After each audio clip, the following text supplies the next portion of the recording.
All right. Hello, everybody. Welcome to Star Trek Resignation, a Discovery home companion. My name is Wade Bowen, and with me, as has been the case this season, we got Glenn Hall. Hello. And Sean Parada. Looks like we made it. Yeah, as they say on Bajor, held our joy, assholes. I'm drinking a nice glass of scotch. Yes, I believe that is the authentic Bajoran tradition. Well, that's The other Bajoran tradition is Kira fucking every single Vedic that comes across her path. right. Yeah. Is this the record for how quickly I've had no idea what you people were talking about? Yeah.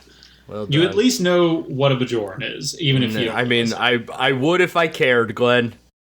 Angry security guy from Lower Decks is a Bajoran. Well, Pildar Joy assholes, I think, is originally attributable to Kristen from Montreal, I think, but then we kind of took it and ran with it. It also reminds, I think you're right about that, but it also reminds me of there's a Mr. Show episode. Yeah, it was from the podcast that I did. I know that over. Well, excuse me. Wait, don't you know there's a new expert in town? Oh, that's right. But I'm putting my hand up. I'm putting a stop to that. All right. We'll get there. But no, let's talk about the hope. That hope is you. That hope is due. 2? That hope is Bono? Yeah, part 2? I don't. Yeah. Because the first episode of the season was That Hope Is You Part 1, and because no one pays attention to episode titles anymore, no one noticed. I saw it. Oh, I just saw it because where I look, it just listed all of them. So, yes, the first episode is That Hope Is You. That makes sense. I was like, why is this fucking part 2? This is the end of a... Oh, that's funny. The last episode was called My Head Up My Eyes or whatever. There is a tide. There is a tide, and then the first... Why wasn't this one called That Tide Is You? Right. So I was like, this is part 2, but this is the end of a 3-parter, and the... Right. Yeah, like, so if it's a 3-parter, how come part 2 and the previously on is the last 3 episodes? Oh, it's for the... It's a sequel to the... Yeah. It's the naming sequel to the first episode of this... Stupid. It's dumb. Yeah, because Michelle Paradise got writing credit on both of them, is that why? That don't surprise me. Well, I rewatched it just before we started recording, and same. I have to say, Wade, you and I were particularly harsh on this finale when we first watched it. Having rewatched it, I still don't think it lands. Having rewatched it, I feel the same way. I've been no changes. No, but I'm a little more. I'm going to be a little more generous to it than I thought I was. You softened on it. Oh well. I'm glad that we can have a diverse range of opinions. Yes. Instead of fuck this episode. I'm curious about how hot this take is. This is what I think. There's a lot in this episode that works in a vacuum. To me, I agree with that. I think there's a ton that worked on me. That got me. All right, well then y'all are gonna will be an interesting experience here. This podcast, y'all can convince me how this is not as bad as because I'm still just the last episode I thought was so good. Yeah, and this is just shitting on all the good little touches. So right, it's just cramming everything in to get to the end. Yeah, it's hard that like the whole vacuum everything outside the vacuum I'm talking about is last episode. It's right. The previous, everything in this episode in the context of the episode prior is made so much worse. I'm like, right. Okay. Oh, do we want to get a synopsis of this? Should I try and do it? Yeah, Wade, you do it. Yeah, it's finale. Go for it. Oh, I didn't practice, so I'm really worried I'm going to Glenn this up. Hey, how long were my last 2 summaries? Like a sentence? I don't remember. Yeah. They were, remember this TV show? That's what this is. But that's a movie. Say what you fucking will. It's concise. It's succinct. I'll give you, I gave you props the first time. Don't go fishing. I can't help it. I'm needy. Yeah. All right. So what happened in this? Osira's bad again. She's just an evil hat. They have to get the ship back, so the drama club is all suffocating. Book is being tortured. Then on the dilithium planet, they have to convince Su'Kal to face his fears. So then he faces his fears by the end and sees his dead mom. Well, details, not important. And Michael has a big old fight in the stupid wide open space and kills Osira. And then they detonate. They blow up the ship that they're trapped inside of and fly off. And Book is guild navigator now and can fly the ship. And the end, they save everybody. And Michael's the captain now. Yes. Is Book in Starfleet now? No. Okay. Maybe he is now. I forgot what that last tableau shot was. He's just like wearing his like black leather jacket. Okay. They're all in their he's uniforms. So he's just a buddy. Right. He hasn't gone through with the academy, so he's just an adjunct. I don't know. Sure. He's early Voyager Neelix, I guess. He's a Feels like they could have because- just made him an honorable, just honorary. They will eventually. He's got a field commission because Quajon people are empaths, and they're the right kind of empaths so that they can fly the ships. Hey, that guy's They don't even need Paul anymore. Nope. Book's a real plot device, isn't he? Yeah. He's a real. Just that guy can do. Oh, there's tunnels through subspace. The smart guy says I can talk to the mushrooms.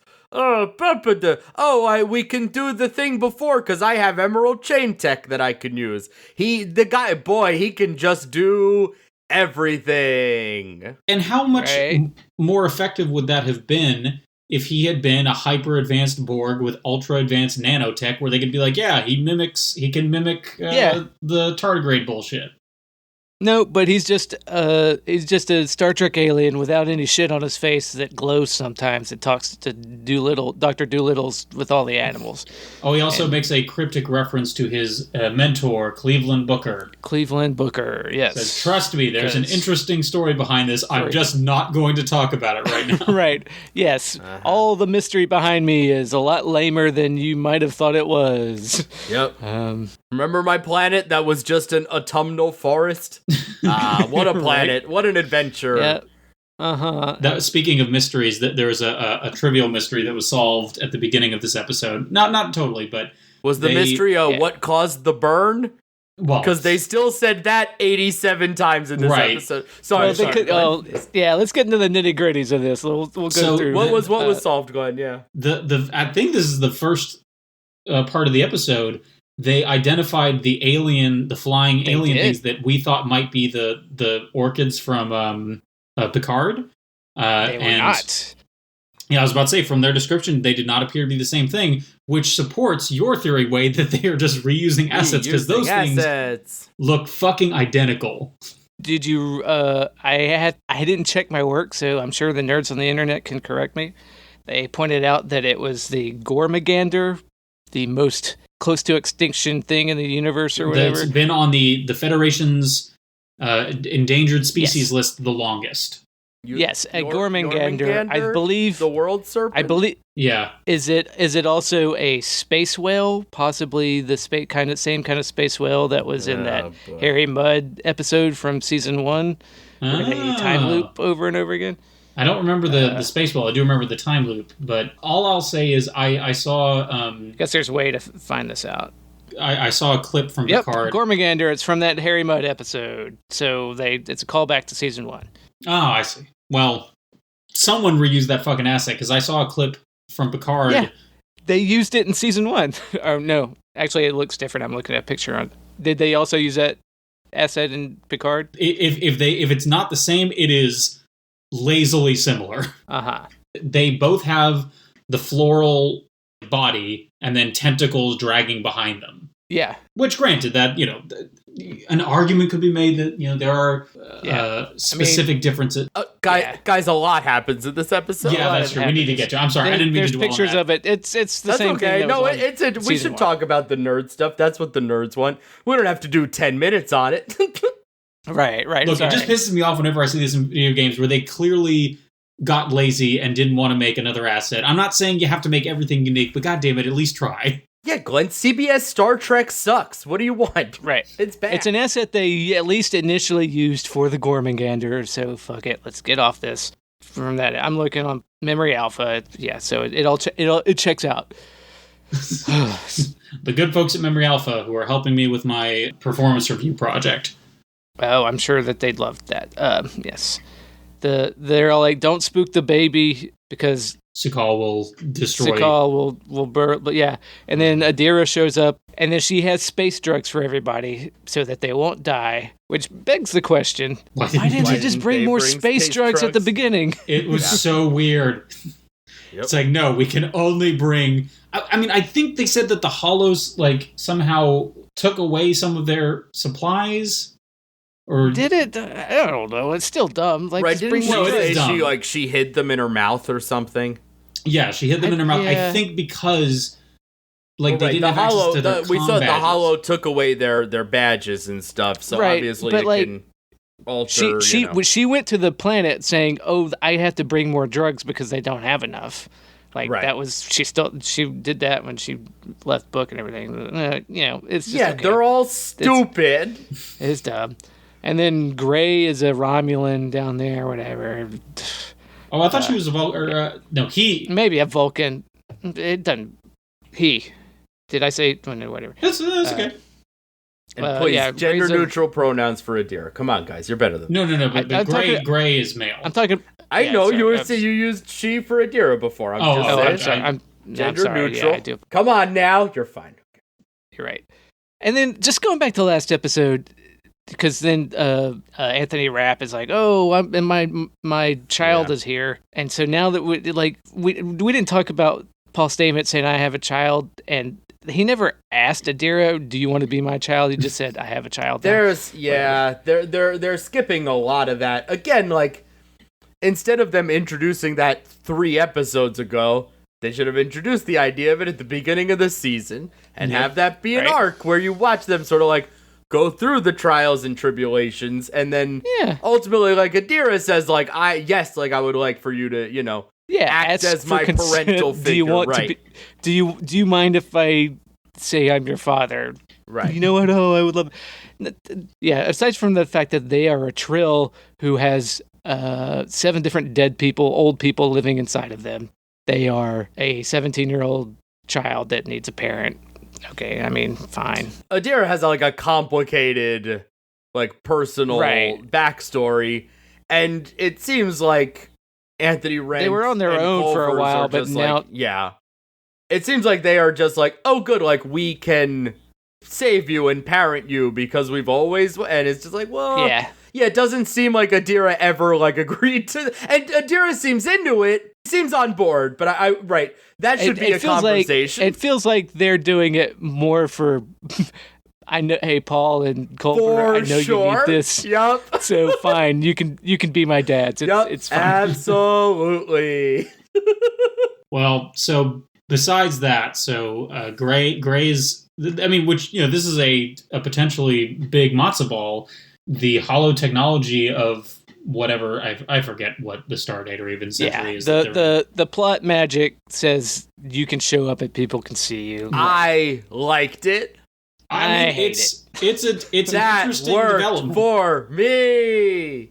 I hate it so much because come on. I hate it because I'm a fucking dork and nerd cornering this shit about Trill stuff and like. Oh, you shouldn't. Whatever. Well, but, I don't care. One can argue that this is akin to when Odo and all the other cast had the personalities from. Because those personalities got put into other people. They weren't floating out in the ether for a hologram to sense them and pick them up. Yeah, they possessed people. Either they possess people or the Trill has visions of the person, but they're not. They're still in their head. The vision. Seeing Gray, I'm fine with. Making Gray like existing outside of Adira's head, I don't like. But you know what? That's on me. It's fine because Adira is a human and it works different. Fine, you just hand wave it away, but at least call it out. Yeah, well, I mean, it suggests that the Hollow technology has like some kind of telepathic like component to it. That makes sense. Yeah. On top of that, it makes me wonder if you gave, and I believe we are after, this is post 29th century. They're in like the 3000s now, right? Yeah, probably. So 29th century for Trekkies is notably where the tech for the mobile emitter that the Doctor uses in Voyager comes from. So we know that the mobile emitter technology, at the very least, has been invented. Maybe it's not widely available, but like there are mobile emitters at this point. So my question is, this is a thought experiment. If you gave Gray a mobile emitter, would he be able to just exist independently of Adira? Or would he need to be within, 100 yards of them at all times? I would say that you need a mobile emitter and then like a doohickey hooked up to Adira's head, maybe to project, like transmit the consciousness. Oh my God, I'm so sorry, Sean. Oh my God, you could listen. Hey, we're nerd quartering way too hard. You're done. Here's why it's good. It's good because Star Trek does all of this work and spouts all of this nonsense to, justify every, like, dumb science maneuver. Like, everything, Book can use the spore drive because he can empathically talk to the mushrooms. Okay, fine. Sure. Anytime Star Trek is gonna say, like, science, whatever, justify for an emotional payoff, fucking done. Fucking here for it. Fucking yes. Thank you. I appreciate it. Let's do it. I don't give a shit about science. I give a shit about people. And I liked that Gray got like an emotional moment. I liked it. You know what? I want to tell you to fuck off, but then you could use evidence later from this episode to where, remember how Su'Kal calls the burn? You know how that's dumb as shit, and everybody's like, what the fuck? Well, okay, we recognize that, so therefore we have to spend 5 minutes on the technobabble of, well, I suspect he's a polyploid, so when he was born, the chromosomes disrupted and the individual genes got affected by the environment, so it interacted with dilithium in a unique way, and dilithium has a subspace component, and so that he has a genetic connection to subspace, and sound is a mechanical wave, so when he screamed, it travels at the resonant frequency of the dilithium subspace component, and therefore that is what caused the burn. Yep. See, it makes sense. It's not dumb as shit, right? It's a thing we know, but we had to spend 5 minutes doing that degree of technobabble because it's fucking dumb. Well, we joked that he's a mutant, but their explanation boiled down to, he's a mutant. But being away from dilithium means that he won't cause another burn. Yes. Dilithium is like in his genetic code. He is dilithium, basically. But him crying only causes problems when he's near dilithium. That doesn't fuck you. You have a kind of singularity of dilithium in the planet centered there. So he went and he destroyed the rest of the dilithium in the galaxy. But the planet's fine. Not the dilithium right next to him. I mean,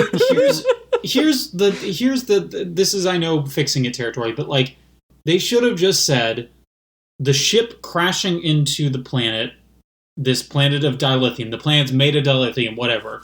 It acts as like a tuning fork for the rest of dilithium in the galaxy, and something happened that the ship blew up, or that's what I did that last. That was my whole spiel last week. They should have done Michael jumping to the future caused the burn. Just do it. I'm glad they didn't do that. I would have hated that. Now that would have been better. Because they would have found a way to make Michael the good guy for doing that. That's true. That is true. I do hate Michael as the center of the galaxy, and that would have made her more I like the idea of it for like finally like making Michael have to like take responsibility for something bad she did.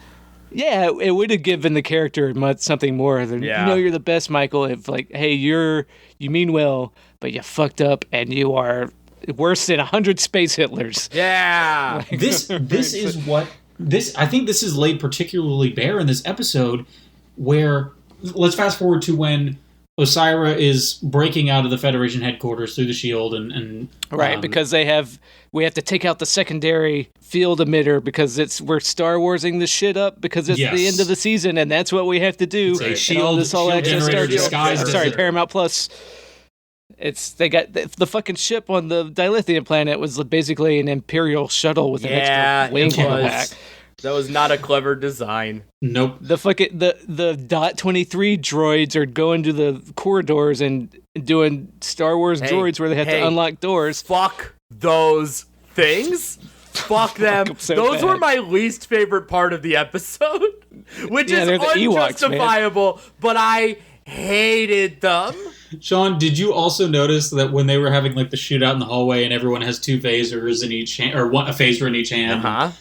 Did you notice that when the fight ended before they shut them in, it looked like they were like the good guys were shooting at the droids? Yeah. I think those droids got decimated. They were like, oh, look at all these droids coming to help us, and then they die like in the They die immediately, except for the one that pulled. The fact that Oo didn't die is infuriating. Nobody died. People should have died in this.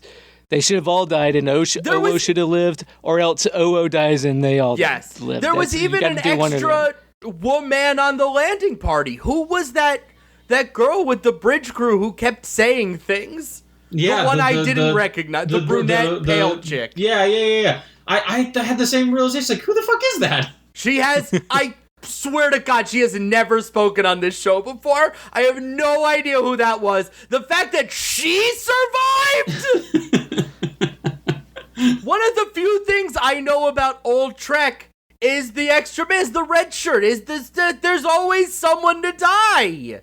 You bring an extra crew member and they die. I was like, great. We have somebody, they're gonna die, there are stakes. I was like, I'm glad you gave that lady a line. That was nice. They're following the prestige format, and the prestige format for TV says nobody dies in the last episode; they die in the penultimate episode. And we killed the Andorian that people actually don't give that much shit about because we can't kill any because we're too in love with can't kill our darlings. That's why it's bad writing. You got to be able to kill your darlings, man. Yeah, that blue guy was in like 2 episodes. I don't give a shit about him. Well, so here's what I was going to say. So when they're breaking out of Federation HQ, plot twist, Nevar comes to aid and starts attacking the Viridian, and Osira is like, we'll launch our pesticides and target their airlocks and yada yada. And Michael responds by saying, "Whoa, let me talk to everyone. I'll get everyone to stand down. They trust me." And like on an emotional level, like sure, I understand that she doesn't want any harm to come to anyone that's trying to help her out and her mom and everyone. But did that strike you as weird that she was like, "Let me sabotage my friend's attempts to help me"? No, she was trying to save the bridge crew. She was I understand. Because if they blew up the ship, they all die. Sure, I understand that.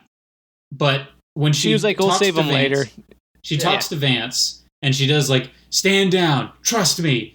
And I thought they were going to do something because he looked so fucking angry when he like swiped the screen off that I thought they were the first time around. I thought that they were trying to establish like, yeah, Michael's not doing good here. Like she did something wrong, or she's not.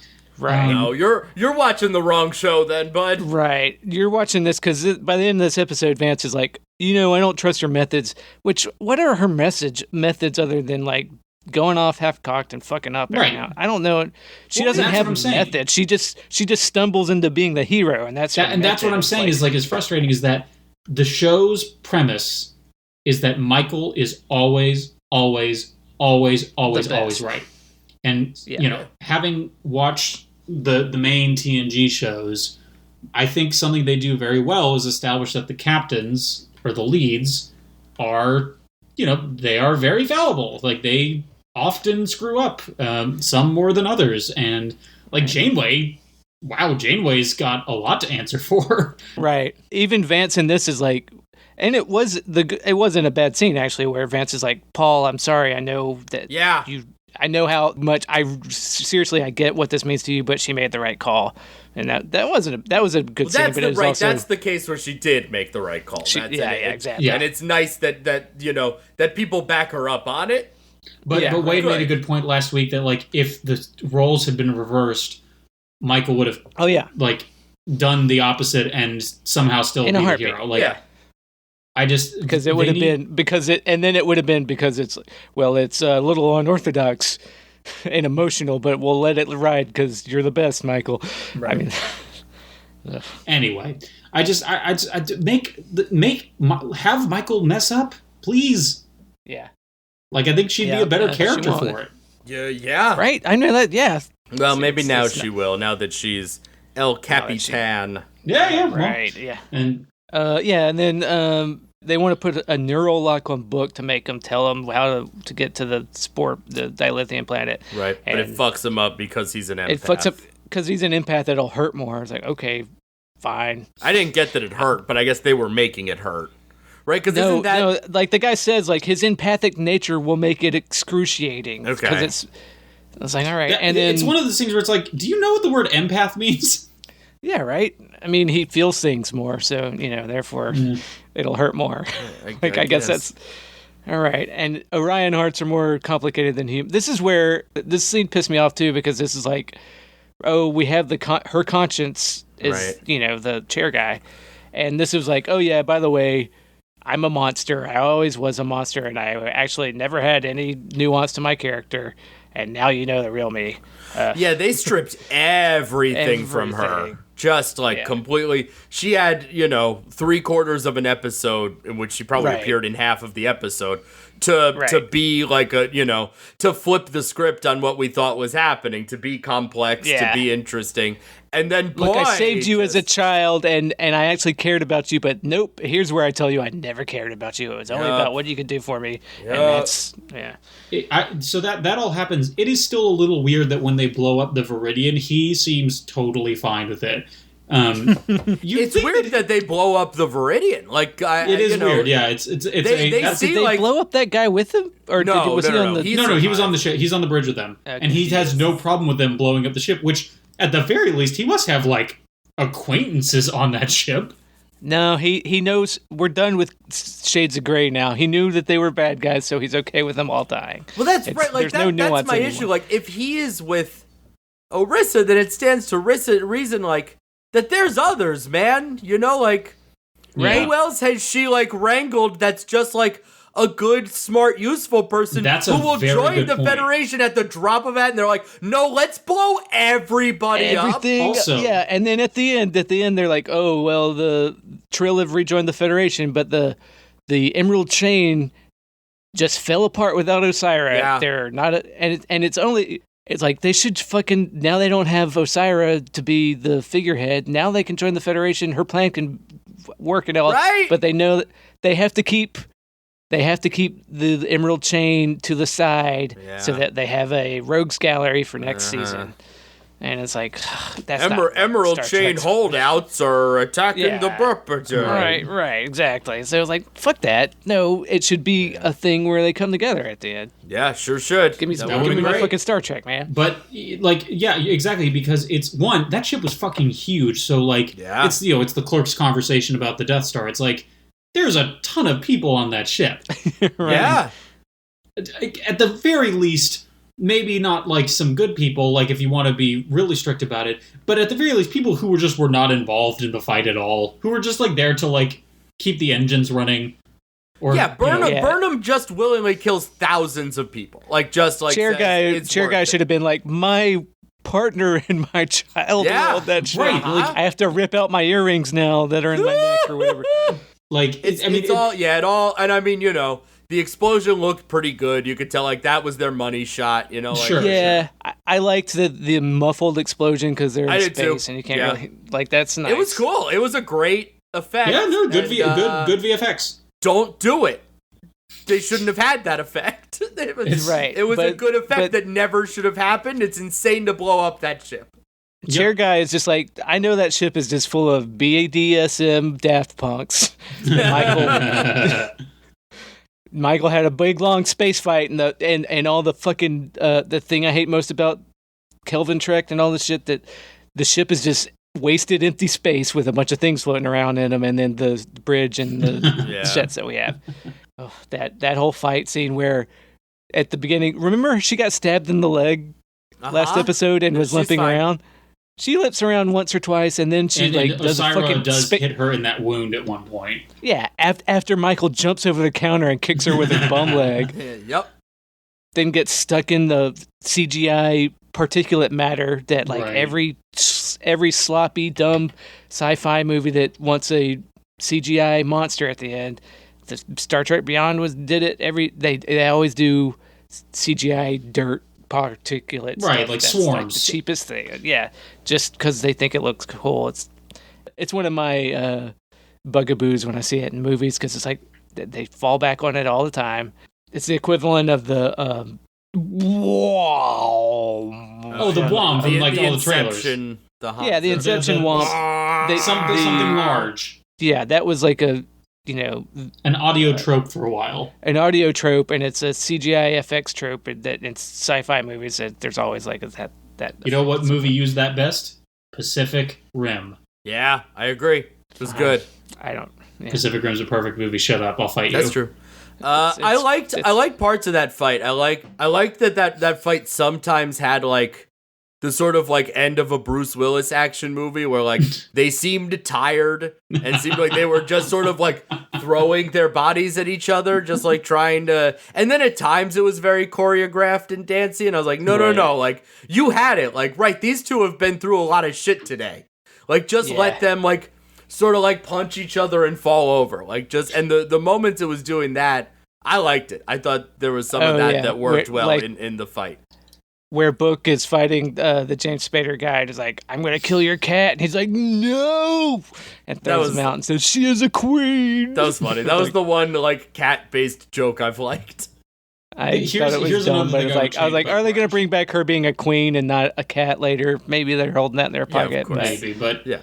What they should have done is she's a fat cat, and he's like he has a chip on his shoulder about her being fat. Right. Because I'll tell you what, he's fucking that cat. That's what he's definitely don't be gross. Of course he is. He's fucking that cat. I'll tell you what else. Burnham's into it. Yeah. She's in. That's why they're together. Hey, Starfleet doesn't judge. They've got this kind of Margaret Mead kind of like understanding of different cultures. No, like, here's the actual way that it should have been handled. Is the cat's very fat. He gets angry when people suggest the cat is fat. And that's it. He calls Tim Heidecker calls the cat fat, and he's like, she's not fat, she's got a glandular problem. Kicks him off the thing. Whatever. Funny. He's been feeding that cat fancy feast and having sex. Don't be gross. Don't talk. God damn it. Gross. I don't think that guy looks as much like Tim Heidecker as you think he does. I don't think he does either. I don't think he really looks like Tim Heidecker that much at all. I totally accept that it is subjective. Yeah, but my first impression was jazz guy from I Think You Should Leave. We're in agreement. No, fair enough. It's funny. I don't. It's not there for me. He doesn't look like James Spader, but he does have James Spader energy, so that is a better description. He's got James Spader energy. I agree with that. Yeah. That JSE. That guy is he's a low key heavy man. He is like really. He's dead now, but right. So yeah, it was that thing like in Mission Impossible 3 where they had Philip Seymour Hoffman fight Tom Cruise, and they clearly acknowledged that there's no universe in which this fight is actually fair. And in Mission Impossible 3, they handled it by having Tom Cruise have like a weird charge, like Suicide Squad charge in his brain. Yeah. But here they had another regulator just to there had to be, because that guy obviously could not take Book. Right. Another BDSM Daft Punk, yes. And then, they're trying to fucking die hard it up, because then when Michael finally kills Osira, she's like, unlike you, I'd never quit. She didn't quit, you killed her. Yeah, you're right, when did she quit? I don't know what that means. I guess she quit because you put a bullet in her head or whatever. Which I don't think we're getting that cerebral. I think it was just a line. I don't know. Yeah. they're trying to Hasta La Vista, baby. Like they're trying to catchphrase it, and like are just. Oh God! Don't get me started on Let's Fly. I didn't like the. Yeah, I mean it's not the worst. It's not the worst, but yeah, it's not. I didn't like. It's better than being mealy mouthed. Hey Tilly, is that a good thing to say? Yeah, like, that sucked. Just right. Just do it. Don't talk about doing it. Just do. Yeah, and Tilly's like, it shouldn't be me. It should be you. And it's like, well, you're not wrong that it shouldn't be you, Tilly. That was a horrible decision on Cyrus' part, but. Yeah, you lost the shit. You set all of these events in motion, Tilly. You were terrible. You were an awful captain. Yeah, I didn't like the Monsters Inc. Elevator moving, doors fight. Yeah, not interesting. They tried to, add movement to the fight, and it just didn't really do anything with it. No, it just made the ship dumb, and I've talked about that already. And then it's like because we have to action scene it up because it's the finale. So that Monsters Inc. doors sequence is great. The what? Which one? The big set piece at the end of Monsters Inc. Oh, with the doors. Fantastic! Oh yeah. Incredible. And it's even better in Kingdom Hearts 3. No, that's it's subjective. Y'all can talk about that somewhere else. Hey. Yeah, right. Oh no, we sure will. Yep. All right. I didn't even play Kingdom Hearts 3, but I believe. We'll talk about it. We sure will. But it's a bizarre game. Yeah. Even by Kingdom well, Hearts let's go back to the dilithium planet. Why are we doing that? I don't know. Just the whimpers, the see me and everything. Yeah. So what? So what was the lost smoke monster on the planet? What was it? It was a symbol of his fears that he needed to face. Right. Because a storybook, and it's like see me, but by seeing me, he needed to see his dead mom. Dead mom, which I will say. That's a the decaying body of his dead that was brutal. Pretty gruesome. Brutal. It's like, man, it's like the mouse if I were found them in my apartment and realized that that's after what I they were going left to for the see, summer. I would have been worried about causing another burn. Right? Yeah. But they knew, but he said, let me see so I may heal, or whatever he says, and it's like, okay, all right. But I don't think he needed to like relive watching his mom die, like clearly for our benefit, and I think that is like inherently immoral of the show to do, which is a dopey thing to say. I understand, but like I think it sucks. I think it's a shitty thing to do to that character for us. Sure, but yeah, that didn't. But it wasn't the hologram that got to me. It was just like the rotted, melted body next to it. I was like, yikes. But I mean, I think it was a fine. It was. I don't think it was the wrong thing to do. Who would have cleaned up the body? Hollows. Yeah, right. They're not okay. Yeah, well, in Star Trek they are. They can interact with things. Oh well, then why would then that's stupid. Why wouldn't they clean everything up? This is something I was chatting a little bit with people on the Discord about. Is that Voyager establishes that holographic entities are very clearly on a path to Voyager one more fucking time. They say, "Oh, I'm not like a hollow. I'm sentient." And I thought hollows were sentient by this point, but Picard already taught us that we don't give a shit about hollows. Yeah, they don't give a shit. We're okay with them being with a slave. Sean, all you need to know is that it is a very... Glenn, I don't want to know anything. Glenn, I want to know nothing about Voyager. We need you to know. If you say Voyager one more time, I'm going to throw you out an airlock. The ship... The Voyager was in this episode. Exactly, that's what I was going to say. I don't care. Yes, Glenn, I have ears, so I knew the Voyager was in this episode. But do you have eyes to see? No, I don't. Yeah, I didn't. I don't know which one's Voyager. I don't care which one's Voyager. I didn't see it. They didn't show it, did they? He said Voyager, blah blah blah, and I said, okay. They said Voyager, but they didn't want to. They didn't want to pay for the assets. They didn't actually show it. I noticed that the Chonky ship was called the USS Song. Okay. But what? Great. It's a strange name because there's a Nog out there. Like one of the ships is called. Oh, there was a Nog, yeah, but that wasn't in this episode. That was back then. No, because when I saw this USS Song, I thought it was the Nog at first, but then I was like, oh no, it says something else, and I was a little bummed. It's like, well, it would have been nice if got to see the Nog again. I will never understand Star Trek fandom. Well, you You just have to watch 500 hours of TV and fill out a fucking spreadsheet, apparently. 517 hours, by the way. No, 82. Okay, right. Sorry. Oh, well, okay. I don't care. You were close. I'm commending you. I'm saying you were in the neighborhood. Oh, well, thank you. Yeah, I mean, I watched most of it. I don't know. Fine. Yeah, there's not much else to talk about that stuff. I mean, they do the thing. There's a lot of episode after Orissa dies. Right. Like at first I was like, oh, now we're 20 minutes of epilogue. Holy shit. But now then they have to blow up the ship and eject the warp core. The warp core ejecting, did it really need to bounce around like that? That felt weird engineering. Yeah, I thought that too. I noticed that too. That was strange. Yeah, but okay.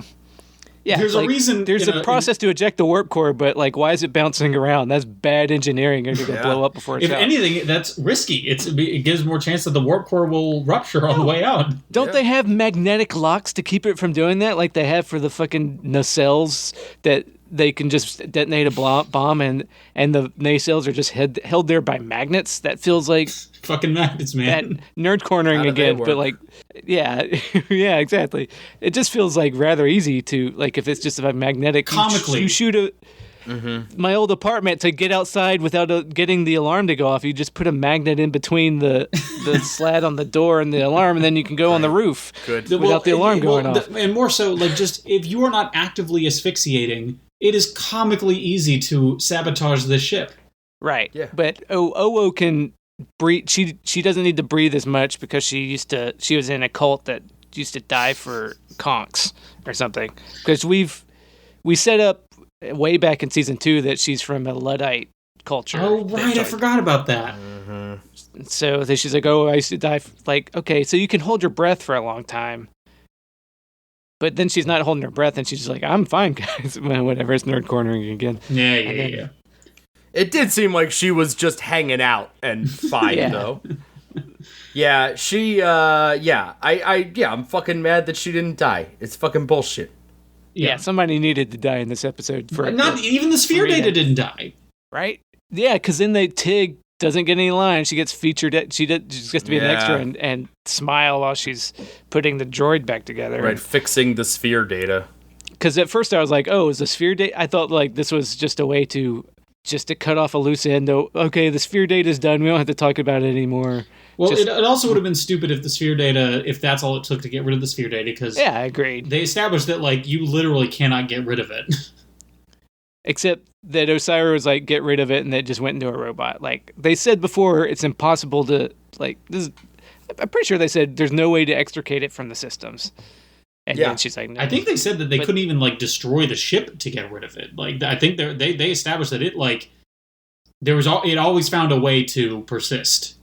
Right, and this way they deleted it, but it went into the robots who all died real fast, except for that one. And now I still think it's so funny that it looks like, I think it was Bryce that shoots the robot. Like the door closes, he shoots a phaser and the robot explodes. So all I can conclude is he destroyed the robot for some reason. No, that's certainly what it looked like. They're just like blow up the robots, and so now they just so they can have one robot that talks in a cute voice and maybe projects like. I hate this show. Yeah, an avatar. Yeah, well, they're just going to show like Charlie Chaplin and Buster Keaton movies all the time. Her running into the guy at the end, the guy she saw, and like I don't care. It's like, remember him? We almost didn't. I liked that. Just throw him in at the end. That worked on me. I dug it. Yeah, that was dope. I mean, it's nice that they remembered him, but it felt like too little. They should have said, they should have had these characters at the beginning. Yeah. Instead of, because this is the same thing they did with the Bobo James Spader guy. Like, oh, we forgot about him throwing him in at the end. Right, they thought they were setting things up, but just like bringing things back in the last 2 episodes or last 2 minutes of the show is not like paying off a setup. No, it's like, oh shit, we set up this thing and now we need to check it off or the fans will be mad at us. It's like, we're mad at you for other reasons. Look, he's in the Federation now. Hooray! Great. Yeah. Look, so Orissa found the guy and he, maybe his hand froze a little, but he's okay. Oh, okay. Right. Yeah. Sure, that's fine. So where did we leave this season? Michael's the captain. Now, yeah, they're going to deliver dilithium to all the outer planets. So they're finally doing Death Stranding, where they're couriers now. Right. Except there'll be a big threat to the galaxy in the episode 2, maybe episode 1. Maybe they'll do it in the cold open again, and then it's gonna be, but we can't deliver this stuff while this big bad's out here. And look, it's here. Yeah, whatever dumb thing they're gonna do. Whew. Obviously, we recorded this before the season 4 trailer came out. It hurts to be right sometimes. Oof. But then, and because the mining ship, the Colonic, is at the dilithium planet. The Colonic? It's the Kelowna, but okay. Yeah. And then Stranger names have happened on Trek. Yeah, right. And then they end with like a Gene Roddenberry quote, where like in a which is like, it's a nice sentiment, but like they're back to empty sloganeering, like. Yeah, like Burnham says at one point, like that's how the Federation does it, or something like oh. It also was reminiscent of Death Stranding in a way, because I remember when that game came out, Hideo Kojima tweeted this like very similar type of graphic, where basically the premise being the real Death Stranding was the friends we made along the way, and it's just funny to me that like this show, just take the extra leap and just do the full Death Stranding, go full Death Stranding, we will love it. Yeah. Yeah, no, Michael says, "What can I say? We are Starfleet," like at the beginning. Like, oh, yeah, right, when they're like... You could say something, but that's not saying anything. Right. That's like just more empty sloganeering. We're back She's good at saying nothing. Yeah. I gotta go back to the old me. Despite all this, I'm somewhat optimistic about the next season, because I hope they realize that. Why? I'm not. No. Yeah, I'm no. not. I don't know if I can do this again, guys. Glenn, you abused housewife. Please, God, leave, Glenn. Stop going back. Because last time I was like, you know what? I'm gonna give him an episode. Like, I wasn't ready to do this season. I was like, you know what? Give him an episode, and if it's good, and it was good. It started off. And then that's what I'm looking forward to. I'm looking forward to, in like a year or whatever, where we go, Discovery's coming back up, and Wade goes, I don't know. I don't think we're not gonna do. I'm gonna watch the first day, and then we'll decide. And then you go, oh shit! Oh God! All right, let's do it, and we'll see as it goes. And then we do a whole nother season of this show, and it ends up being bad. Yeah. We all know that's gonna happen. Maybe, but the important thing is, by then, I'll be at 100%, and I'll have to stay at 100%. Oh yes. Yeah, I mean, Well, right. Well, that's the thing. There are we liked Picard more than this, and we liked Lower Decks more than this. So, are we? I like Lower Decks more than Picard. Yeah. Oh, me too. Yeah. Lower Decks is the only Star Trek I've ever liked. So, again, aside from the Kelvin movies. Sure. Because they're just. I liked movies. Picard more than this. I can't say I liked. Right. I mean, I waffle on Picard. I think I need to rewatch it. I think maybe that sounds like a hellscape. Just go watch anything else. There's so many things. Well, shit. What I'm talking. We're getting ahead of ourselves. Shut the fuck up, Sean. Oh, I tried. I almost had it. I was almost like. Did you hear Osiris say status report? I sure did. I'm in hell. Shut the fuck up. All right. So, it's status report time. And Go on. Don't mind me. Don't you fucking laugh at me.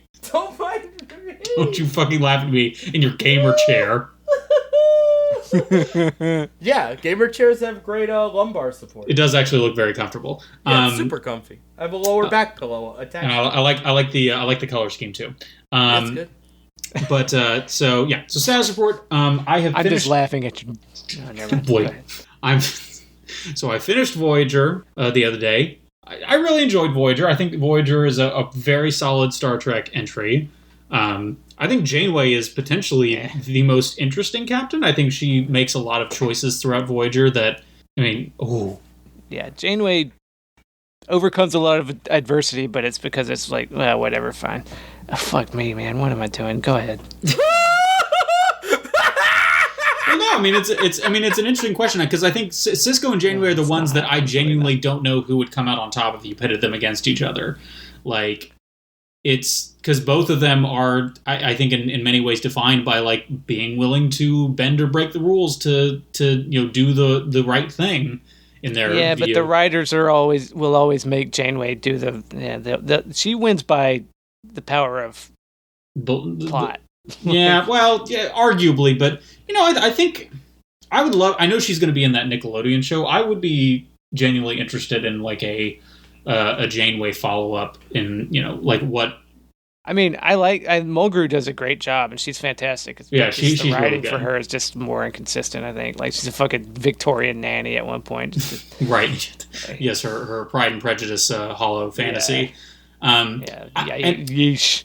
My honestly, someone who seems underrated from what I've seen and heard about Voyager kind of discourse is Chakotay. I think Chakotay, for all of the problematic episodes where where the Mr. Littman from Seinfeld plays a Native American, which is fucking wild. Hard out. Yep.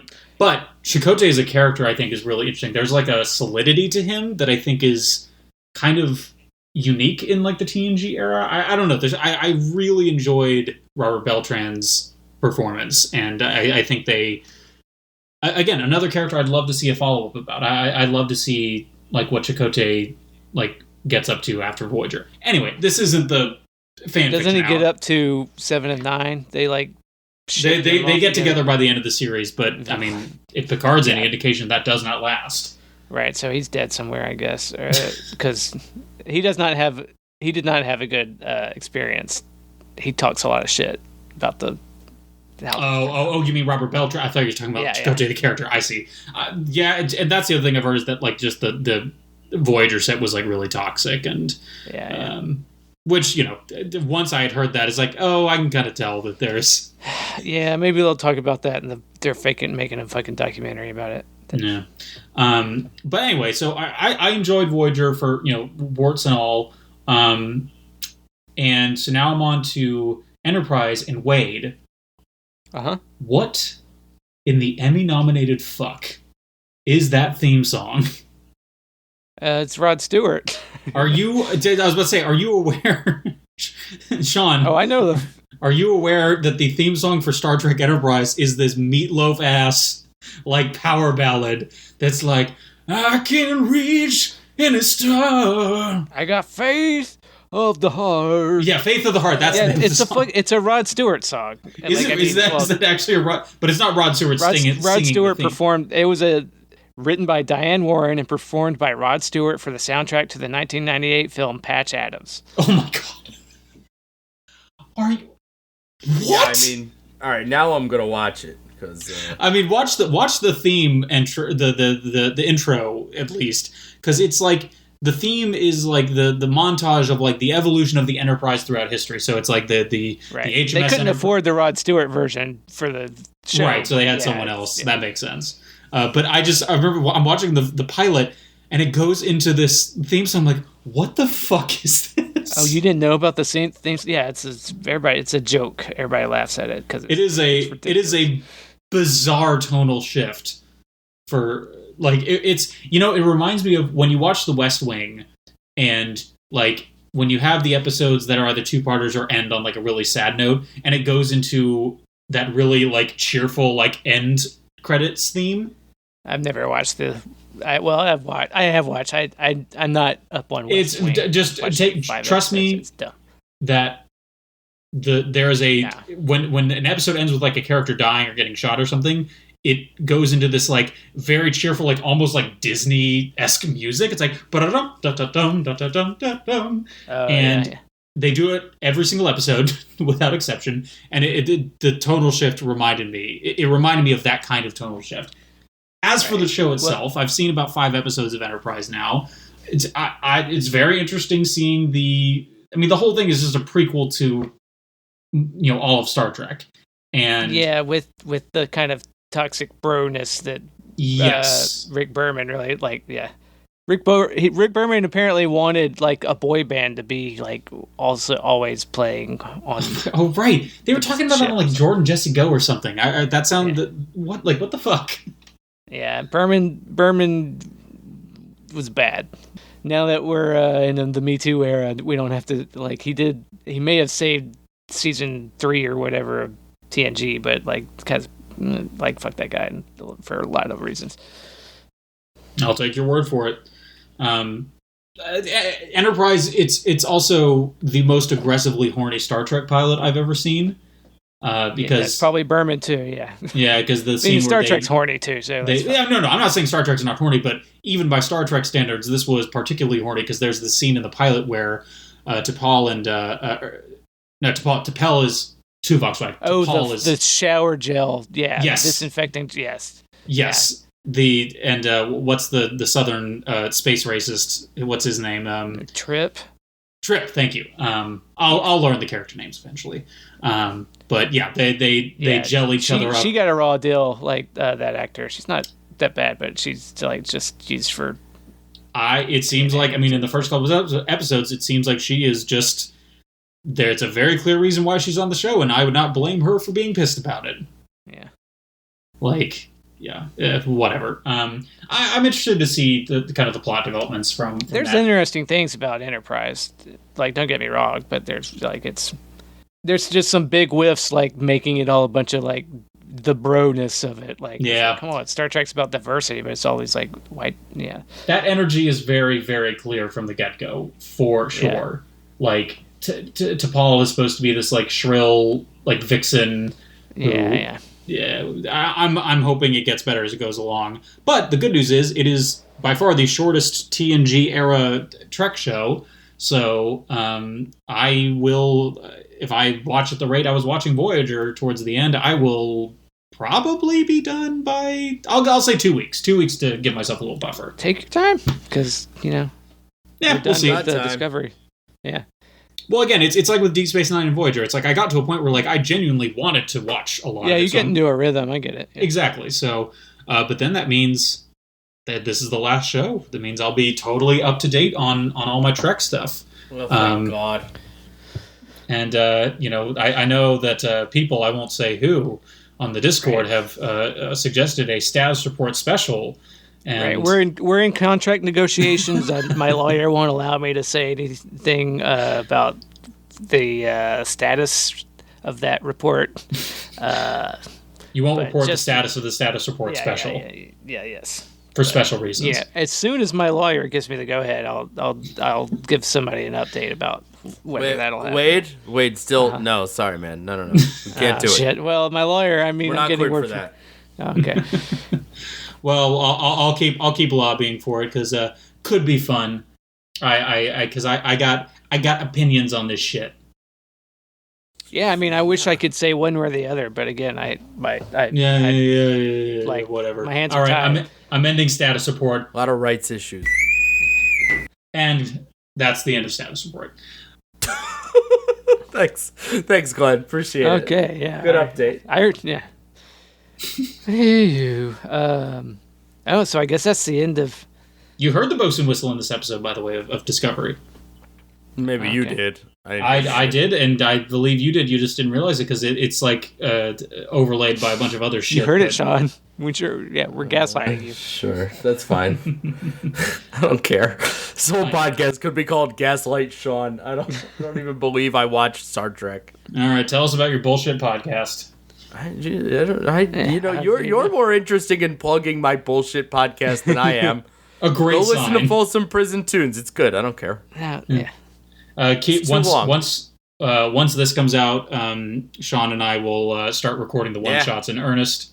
First up will be "I Love the Hades." If you're really hurting Jonesing, you can hear Sean's voice on whatever that podcast was. Yeah, who cares? No. Yeah. It's called Cocaine and Rhinestones. Right. It's, the only other country music podcast. Oh, yeah. FBT Pod or whatever. Yeah. Then we've got some other shit going on. Go to kickersofills.com and they'll find updates about whatever the other stuff that. I'm also gonna try and I have the archives of bantering and bullshit from this season. I just have been procrastinating actually editing it into no worries. something usable. But I will, once we're done with this, I will work on getting that onto the Patreon as well. Yeah, there's Patreon content. There's plenty of James and Hugh and I are still doing stuff, even if the ROA feed hasn't updated in a while. There's plenty of stuff. We're on the Patreon. We got talks about like the Snyder Cut and what the fuck, why superheroes and Dune and other shit on the Patreon, and other things in the fire there and with these guys. So, yeah. There's still shit Always around. more to come. Yeah. All right, Sean, say the thing. Shut the fuck up. I gotta go to work tomorrow. No, Sean, you shut the fuck up. Oh, okay. Oh, let's fly. I feel like I got baited. Let's fly. That's a much better ending. Oh, you can. I can't summon the genuine anger. I'm sorry. I'm angered. I'm spent. My anger's spent all over the You have past. no. Oh no. Okay. All right. We're done.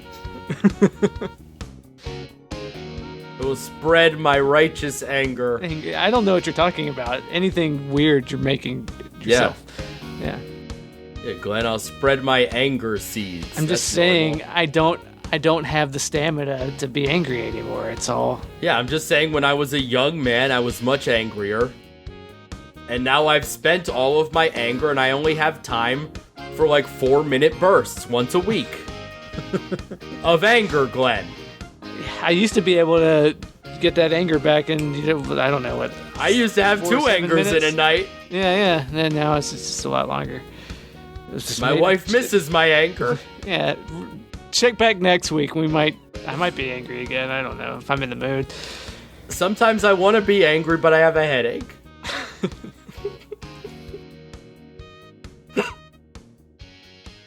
Guys, none of that's true. I come a lot. All right, we're done here.